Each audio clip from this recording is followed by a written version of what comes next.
Hello, celebrity gossip enthusiasts. I'm Robert Cronin, and you're listening to Us Weekly's Hot Hollywood podcast.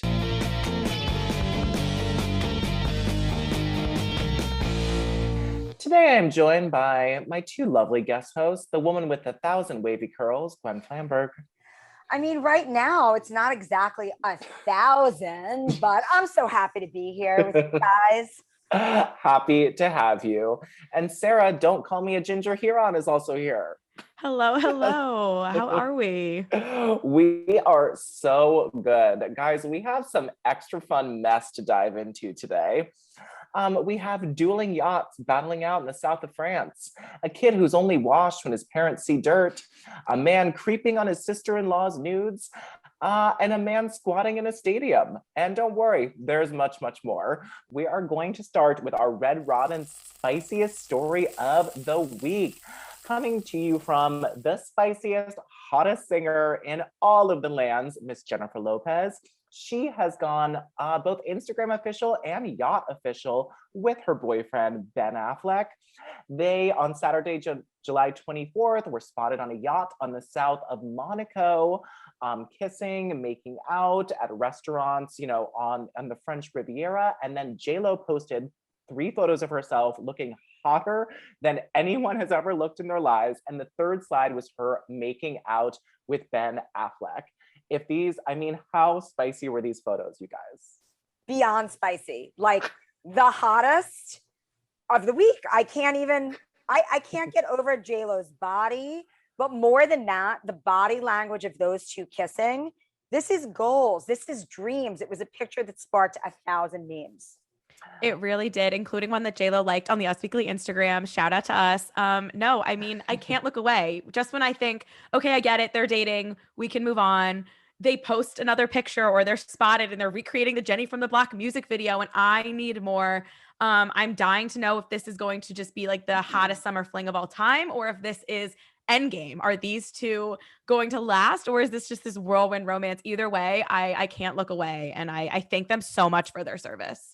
Well, do you know who else can't look away, Sarah Huron, is Alex Rodriguez, her ex-fiance, J-Lo's ex-fiance, because that MFer, rented a yacht also on the south of France, and their 2 boats were very close to each other. But as we assume, Jen has the bigger deck, as her yacht was about twice the size of Alex Rodriguez's.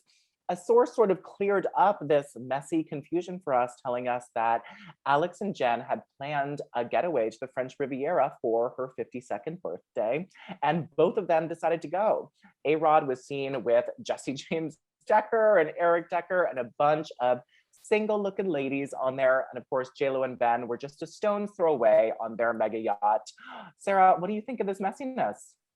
I mean, it's hilarious. It's everything we need, that they are having yacht wars right now. I mean, talk about a below deck spinoff that I need in my life, yacht wars with celebrity couples. The Eric and Jesse James Decker of it all. At first was confusing to me, but now I'm just convinced that he's working with Jesse on his makeup line for Kittenish. And I wish them all the best. I think that A-Rod is always going to come out looking maybe a little sad and thirsty here if he's going to be in the same places as Bennifer. But also it was his birthday too. And good for him for still taking the trip, I guess, because bold move, but good for you, A-Rod. My God. And just to, run the numbers by you, J-Lo's yacht, 274 feet, worth 140 million. A-Rod's yacht, 32 million at 180 feet.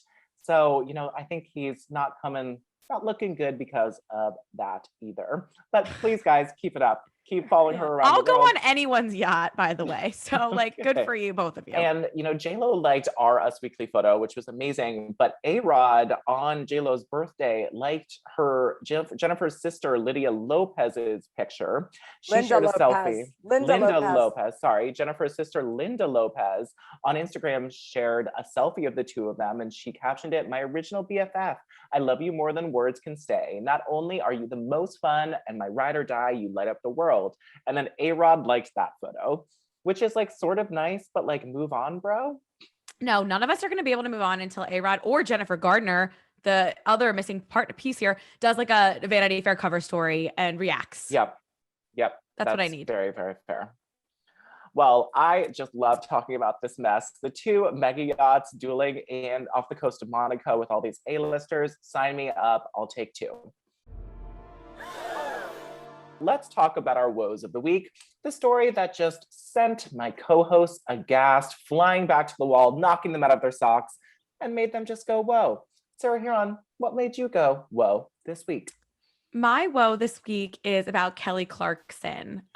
This divorce with Brandon Blackstock just continues, getting very even messier. They split over a year ago, are still fighting in court, and it was just ruled that she is going to have to pay him nearly $200,000 a month in child and spousal support, which is insane.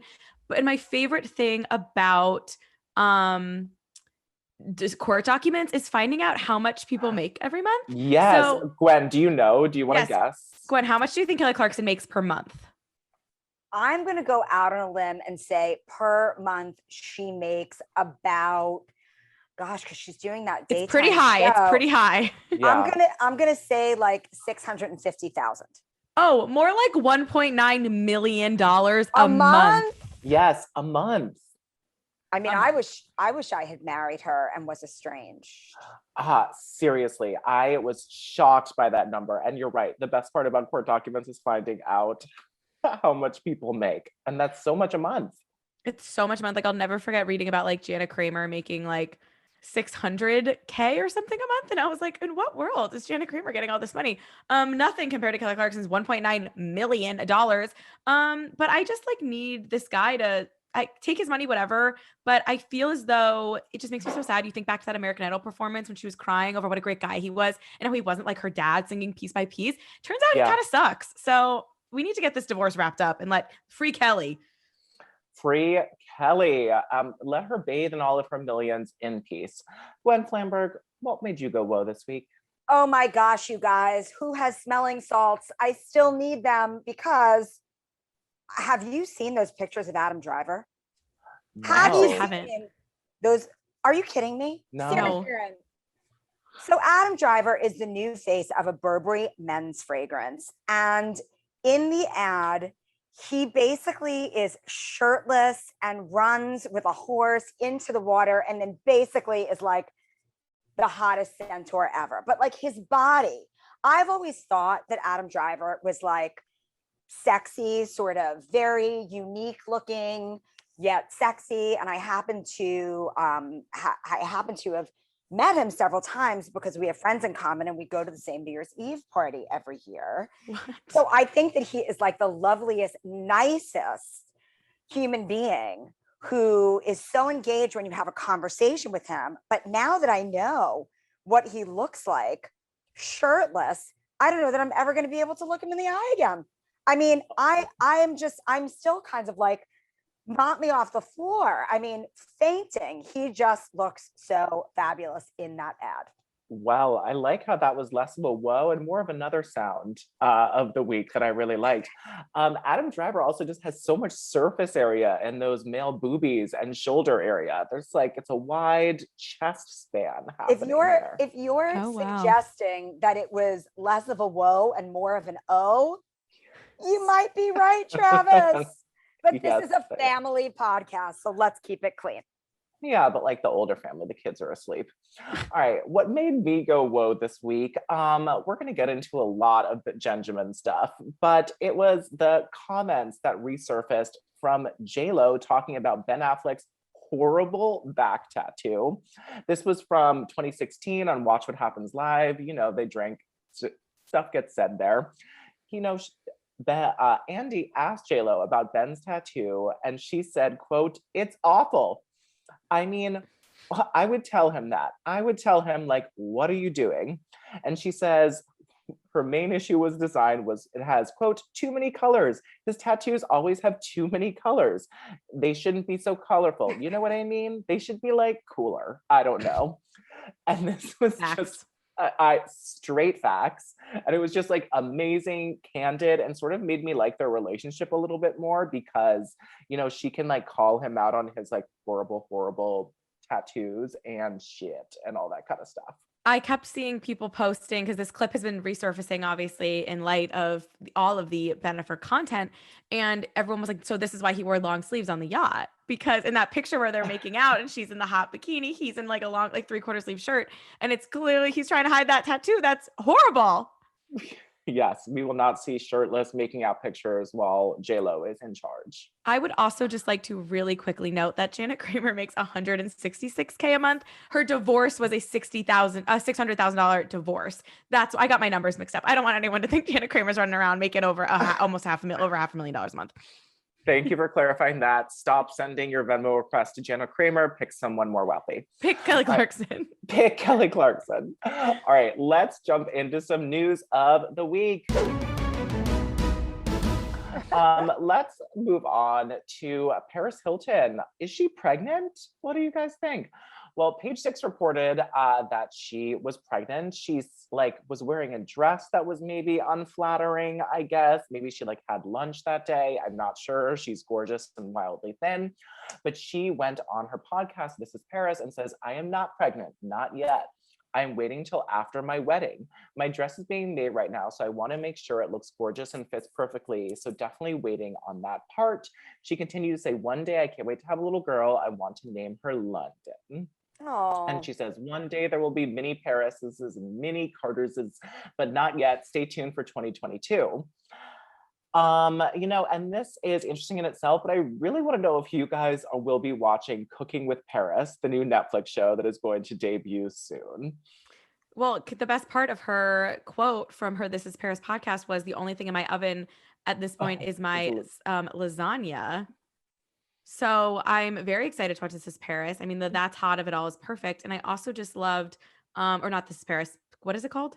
Cooking with Paris. Cooking with Paris. Very straightforward. Very. I love that. I love that Paris Hilton, ever since that YouTube documentary. I mean, she's always been relevant, and I know she was making millions and millions of dollars as a DJ, but I feel like she's kind of having a resurgence, just like the rest of the early 2000s right now, and I'm so here for it.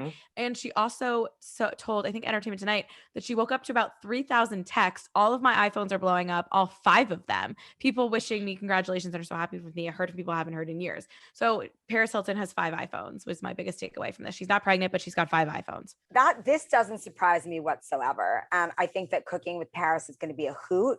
Also, are you guys following Brooklyn Beckham's cooking on his Instagram? No.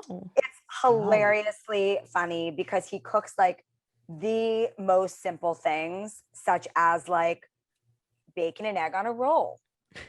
Or today he made Vietnamese summer rolls, but his take of a Vietnamese summer roll was to chop up cucumber and avocado and then roll it in the rice paper roll. They're all very, very simple, but he's deeply serious about this. I urge you all to follow Brooklyn Beckham on Instagram and learn, if you don't know how to make a bacon, egg, and cheese, well, now.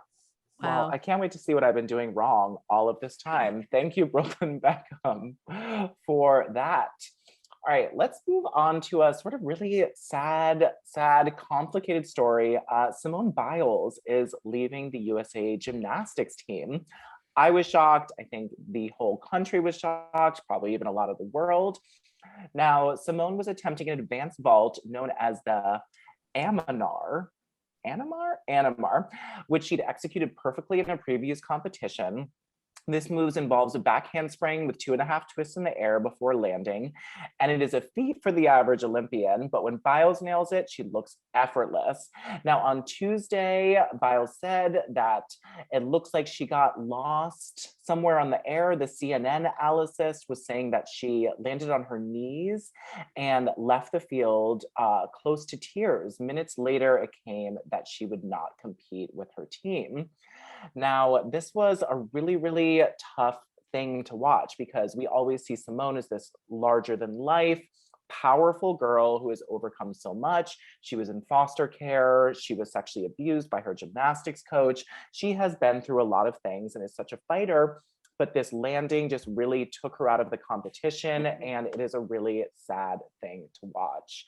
What were you guys thinking when you either were watching the Olympics or heard this news? I actually don't think it's sad at all. I think it's kind of awesome because it is so rare for people, especially celebrities to take care of themselves and put themselves and their mental focus as number one, and to create boundaries. I think earlier in the week in an interview, she spoke out about being a victim of sexual assault, which we know the Olympics gymnasts who were sexually assaulted by their team doctor, and the whole thing with that, how the Olympics turned a blind eye.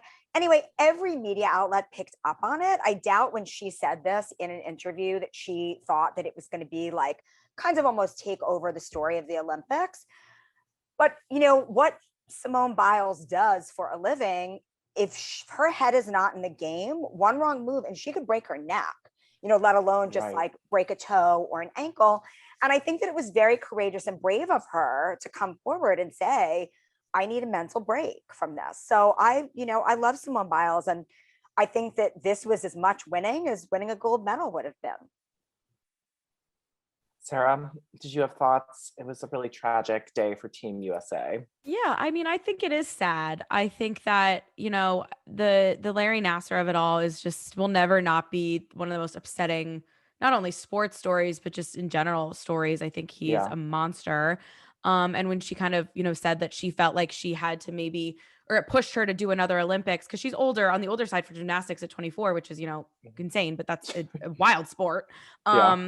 And she felt like she had to do it because she didn't want USA Gymnastics to, push that aside. And she was the only Larry Nassar, survivor who was going to be in the Olympics on the team this year. So she wanted to keep that as part of the conversation because as we've seen, USA Gymnastics has a problem with pushing things aside. So it's super upsetting. I think it was great to see the videos of her like supporting her teammates and like getting like, you guys got this, you've trained for this, like this is your moment, I've done this. But I think it is sad because I think, she's always gonna, I think it was definitely probably the right thing to do. Like Gwen said, like gymnastics is a very intense sport. One wrong move and you could literally, break your body. And you're like throwing yourself on things. Like it's an insane sport to ever get that far in. But it is sad because, I feel like as an athlete, I'm not one, but I would imagine you think about the what ifs, it's going to be something that she has to talk about and carry with her for a long time. But at the same time, if she mentally wasn't in it and she was like thinking worse thoughts, like I can't imagine trying to overcome that fear when you're about to go like throw your body over a vault or whatever. Right. And it could be your last vault of forever. I think what Gwen said is like very telling, that she's actually protecting herself, and it is a positive thing. Well, that is tragic, but let's move on to some really fun, glamorous news. Gwen Flamberg, tell me about Kitty Spencer and her amazing, gorgeous wedding. My friend was there, was sending me pictures, and it sounds incredible. Oh, you're kidding. Well, you probably have some other great scoop about the wedding, but Kitty Spencer married her much, much, much, much, much older husband now. He is actually 5 years older than Lady Kitty Spencer's father. But if you can get over that fact, you've got to look at all of the photos of her 5 fabulous wedding dresses, of course, designed by Dolce & Gabbana. She is a brand spokesmodel. The dress that she got married in, the lace with the long sleeves, and that train that was like maybe the longest train ever, was so impeccable. I personally loved so much the baby blue dress that she wore at the reception. Each one was more fabulous than the next. But Travis, did you hear anything cool about what actually happened at the wedding? Like, was there dancing? Was the food good?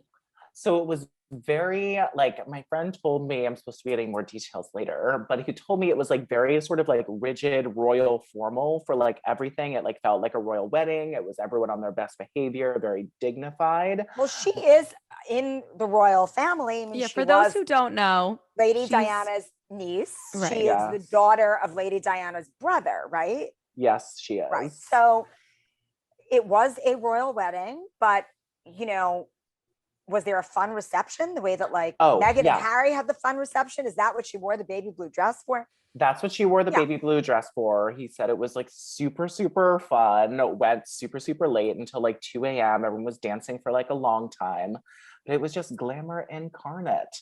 But the Instagram reels that she posted with her 5 wedding dresses, just Oh, I've watched it like 10 times in a row, and just it's God bless it all. mesmerizing. And Yeah. Dolce and Gabbana on their Instagram, they have a lot of information about the making of all the dresses. And of course, if you want to see the dresses, all the information behind the significance with each design, go to usmagazine.com/stylish. We have got all of the dress scoop.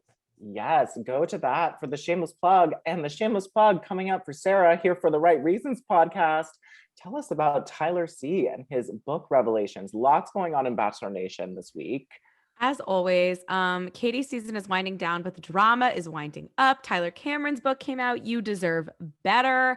There's a lot of little nuggets if you watched Hannah Brown's season of The Bachelorette that Tyler was the runner-up on, including he gives away the whole proposal that he wrote for Hannah Brown that we never got to see him deliver because she obviously picked Jed, which was definitely the biggest mistake of her life. And it made me cry because Tyler Cameron is just so hot, and thinking about him saying these words was just a lot for me. So that made me cry. But the juiciest parts were probably one that when he was at Wake Forest, he hooked up with so many girls in the same sorority that he got blacklisted from certain sororities on campus because, I think he was causing drama in the sisterhood. Another big revelation, he detailed the whole fantasy suite, which was quite the journey. And, Tyler's whole thing was that him and Hannah didn't sleep together on the show. And everyone was talking about how he was like giving like this feminist icon, giving this lesson on consent because he like respected her wishes. And the whole book is like, dudes, that's really like, that's the bare minimum. It's not that hard. So he talks about his past mistakes, like things, the Wake Forest hookups, and how he, learned from it and learning about rejection, and his old relationships, and just like reflected on the show. So it was actually quite the interesting read. Did He we also get went any high. Hadid info? What? Did we get any Gigi info? We got a little Gigi info. So there was an implication. Let me find that passage for you. Because obviously we knew that Hannah and Tyler broke up on the show. And then at the live after the final rose, her and Jed were already over and she asked him for a drink. And a few days later, we saw Tyler leaving Hannah's house. And he had never talked about this. And then we knew they became friends with the whole quarantine crew thing. But after he left Hannah's house, days later, he was seen with Gigi. So he did write about that. And he said, Hannah and I made plans to see each other, but I really didn't comprehend how major the reaction would be. We saw each other in LA. Well, yes, I slept at Hannah's house, but we didn't sleep together. We weren't in a relationship at that point, and we definitely weren't boyfriend and girlfriend.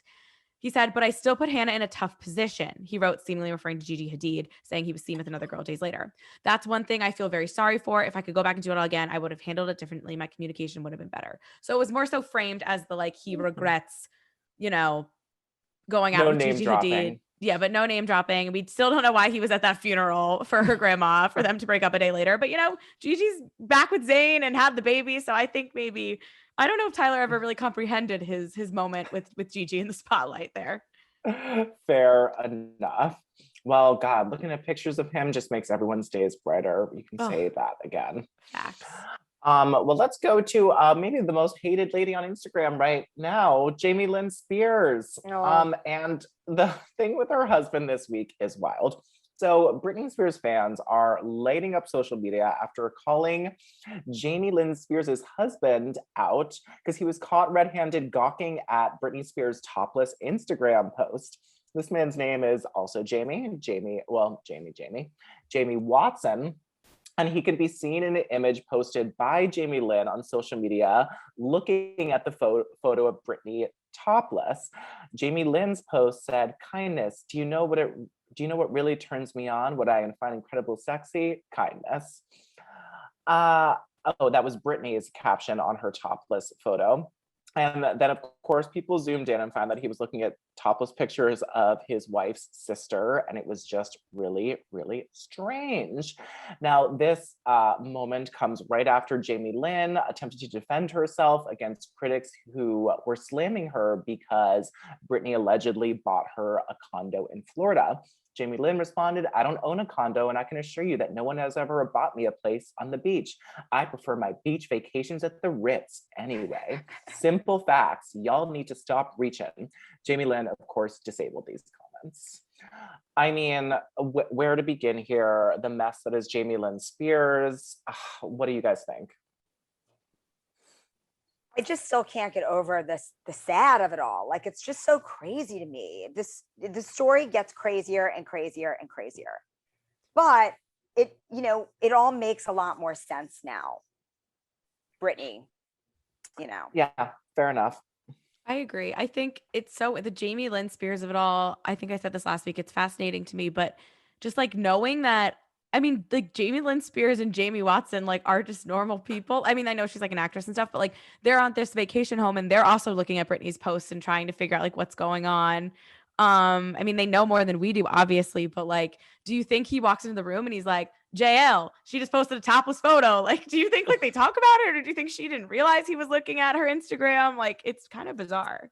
I think that he brought it up and he's like, oh, your sister posted like a topless photo on Instagram. And she's like, okay, now I have to post on Instagram for this. And that her husband, Jamie Watson, probably was staring at the photo a little too long.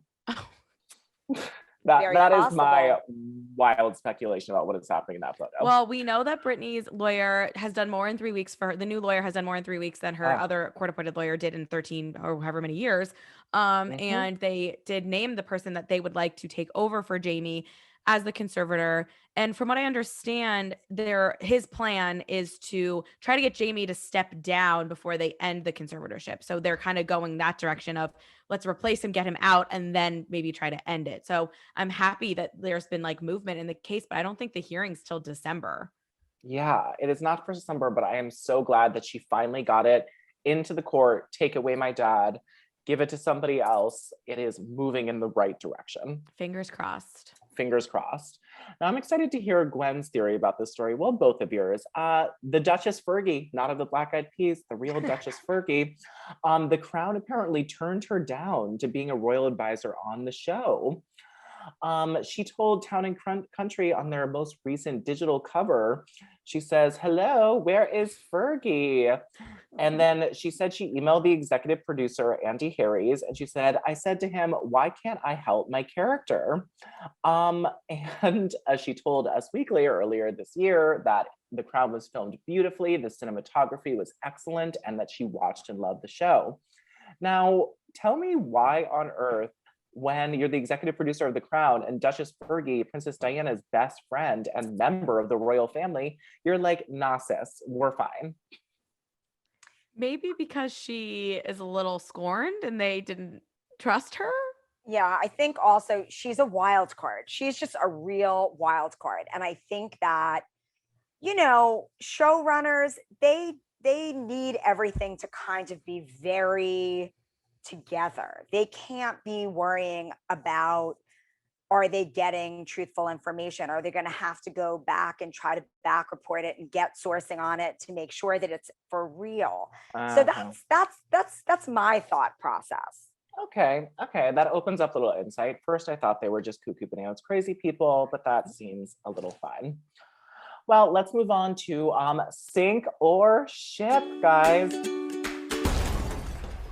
We have a very lovely, very new budding couple for this.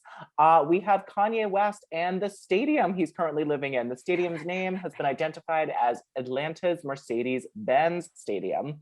Now, representatives for Kanye confirmed to USA Today that yes, Kanye West is living in his living in the stadium to complete his next studio album. Kanye also posted on Instagram pictures of the room that he's living in. There are no windows. There is like a little bed cot. It's pretty rough looking. And it has been 4 days since Kanye sold out the stadium for his listening party in Atlanta. And has he left the building? No, he has not. A source told us that he is interested in, quote, fine-tuning his album, and he is residing at the stadium. So my question on this is, Kanye West and the Mercedes-Benz Atlanta Stadium, sink or ship? I never understand when rich people decide to do this to themselves. It gives me Shailene Woodley couch surfing vibes. Like, no, go home, sink. Like, I just don't understand. Like, you could say anywhere you want in Atlanta. Why are you living in the stadium? Like, it just doesn't make any sense to me. The room made me sad and confused. I mean, I guess this could help his creative process. Like, I don't even think so. I don't think this is healthy. I think you get the hell out of the stadium. What are you doing? All right, that's a fair, objective, and possibly wrong opinion. Glenn Flamberg, sink or ship. I ship. And the reason why is because I support any decision that Kanye makes to like help his mental health, because I think that he made Is this helping his mental health, Gwen, or is this probably making him crazier? According to him, this was what he felt he had to do to get this Donda album that is very close to him because it's named for his mother, his late mother. He's got to get it done. Now, for anybody, that said, if you've ever been in the bowels of a stadium, and I have several times, my friend used to represent musical artists, and I, of course, like to hang out with them. It is like a dungeon. So I don't know why he wants to live in that little dungeness room, but I ship this decision because I support him doing what is best for his mental health. I also ship, and I can see that Sarah doesn't understand art. And that I've probably been to more football games than anyone, and I would never want to live there. Let me say that. That's a guarantee. I ship this just because, Kanye is kooky. Kanye he is like a stunt queen, I like to call him, very theatrical performer, stunt queen. He likes to do things that are, against the grain, that you can be like, oh, when he was recording this album, he lived in a stadium for 4 days. So I'm sort of here for the theatricality of it all. It is a performance piece. And it is a weird one where he is just in a dungeon. So I ship, and I hope the two of them are very happy together. I will say this. Because you bring up that Kim always used to say that Kanye like records everything. Like that's how we had that whole Taylor Swift, like the recording. Yeah. And it's always like been saved for whatever he's going to eventually do this. And if they're recording this like reality show style, like it's Survivor, I would like to see the footage, and I would like Kanye to maybe get it together with whatever this documentary is going to be that he's been recording for like 20 years, because that I will watch. That I will definitely watch. So you ship, we all ship. Congratulations to Kanye and the Mercedes-Benz Atlanta Stadium. All right, let's move on and try not to shame some parents about how they raise their kids, but still just report this story. Mila Kunis and Ashton Kutcher were on Armchair Expert, of course, Dax Shepard's podcast, which probably gets the most headlines out of any podcast on the Wind Down on our website. And Mila told the co-host, Dax Shepard and Monica Padman, that they don't give their kids baths every day. They didn't give their kids baths every day when they were newborns. And Mila said, when I had children, I also didn't wash them every day. I wasn't the kind of parent that bathed my newborns ever. She says, and then Kutcher, and Mila, of course, said that she grew up poor and that she didn't get bathed every day. And that sort of was the inspiration behind it. And Ashton Kutcher jumped in and said, now here's the thing. If you can see dirt on them, you clean them. Otherwise, there is no point. Now, Dax jumped in and said that he and his wife, Kristen Bell, Anna from Frozen, use bath time as a part of their nighttime routine, which I do traditionally hear parents do. And then Mila and Ashton says that at adults, they don't wash their bodies with soap every day. Ashton said, I wash my armpit and crotch daily and nothing else ever. I got a bar of Lever 2000 that delivers every time, nothing else. And then Ashton said, I do have a tendency to throw water on my face after a workout to get all the salts out. And then Mila said, I do wash my face twice a day. Now, beauty and style expert Gwen Flamberg, what? I don't wash my hair like more than not the same. Not the same. Every 2 weeks. So I understand this idea of like a personal idea of what is hygienic and what isn't. Listen, I think maybe the kids, they should be washing. If they don't want to wash themselves, it's their decision. But I don't know. I've seen photos of their home in Architectural Digest, and now I can just imagine what it smells like. Ew. This is so weird. Sarah, why are they telling us this? I don't trust them. I know everyone, like, hot take, I know everyone loves Ashton Kutcher and Mila Kunis. Like, yeah, I watched that 70s show too. I think it's so, it's kind of cute. They ended up together after she was his first on-screen kiss. Like, yeah, there's some greatness, there's some cuteness there. But at the same time, like, they're, the Danny Masterson of it all, still their close friend, the Scientology connection. I don't know. I don't trust them. And now they're out here just telling us about how they don't bathe them or their kids. Like, no one asked for this. I don't know. Guys, they're not really doing it for me anymore. Okay. It is strange. Maybe they are correct and we are the wrong ones, but I'm not sure. Well, in lieu of celebrity birthday boxing mania today, because I didn't really like the celebs who have birthdays this week. Sorry to everyone who does. Sarah Huron, why don't you tell us, take us to Jersey, which you always do. But tell us what's up with Sammy's sweetheart. Yeah, coming at you live from the Dirty Jers as always. Sammy Sweetheart, obviously, who never came back to the Jersey Shore revivals, only one. There's been a lot of speculation lately about her relationship status. She got engaged 2 years ago to her boyfriend of 2 years. They were forced to postpone their wedding during Corona, like many other couples, and they have since wiped each other from their Instagram pages, tales old as time. And in a very 2021 way, Sammy Sweetheart confirmed via TikTok that she is indeed single and she will not be coming back to Jersey Shore. She did one of those where it's like you're answering your most frequently asked questions to that beat and you're doing little hand motions, a little bit of hand jive meets ask me anything but it. And she is single. So Sammy Sweetheart and Christian are no more. We obviously, she had ditched her wedding ring or her engagement ring at some of her appearances lately. Do we think she should come back to Jersey Shore?